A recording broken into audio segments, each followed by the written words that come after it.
In today's video, I'm going to teach you how to change Fusion clip duration in DaVinci Resolve.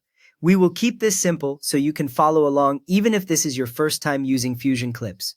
First, go to the Edit page, look along the bottom of DaVinci Resolve, and make sure the Edit icon is highlighted. If you were on the Cut or Fusion page before, the layout will change. You should now see your main timeline across the bottom, the viewer in the middle, and your media bins on the left. A quick way to confirm you are in the right place is to look for the standard selection, blade, and trim tools just above the timeline. Next, select the Fusion composition or Fusion clip in the timeline. Find the clip whose duration you want to change and click it once. When it is selected, it will usually show a light outline around the clip in the timeline. If your timeline is crowded, you can zoom in a little so the clip name is easier to read. At this point, do not double-click into Fusion. Just make sure the clip itself is selected on the Edit page. Now, right-click the clip and choose Change Clip Duration. Move your mouse over the selected Fusion clip, then right-click to open the context menu. A vertical list of options will appear next to your cursor. Scroll your eyes down that list until you see the option named Change Clip Duration. Click that option once. As soon as you do, a small dialog window appears, usually near the center of the screen, showing the current length of the clip in hours, minutes, seconds, and frames.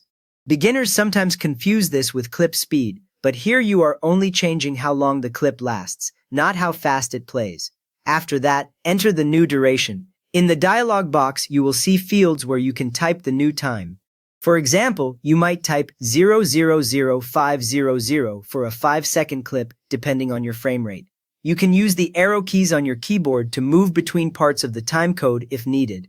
As you type, the preview of the duration in that box updates immediately, so you can double-check the digits before confirming.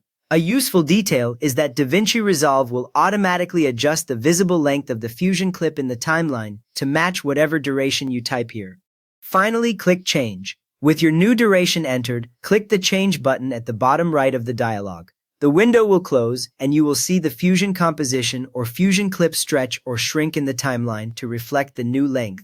If you scrub across the clip, the start and end points now match the duration you just set, and any Fusion effects inside will play over that new time span.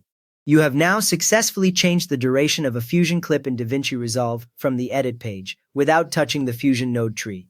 If this helped you get your Fusion timing under control, please give the video a quick thumbs up and maybe subscribe for more Resolve tips.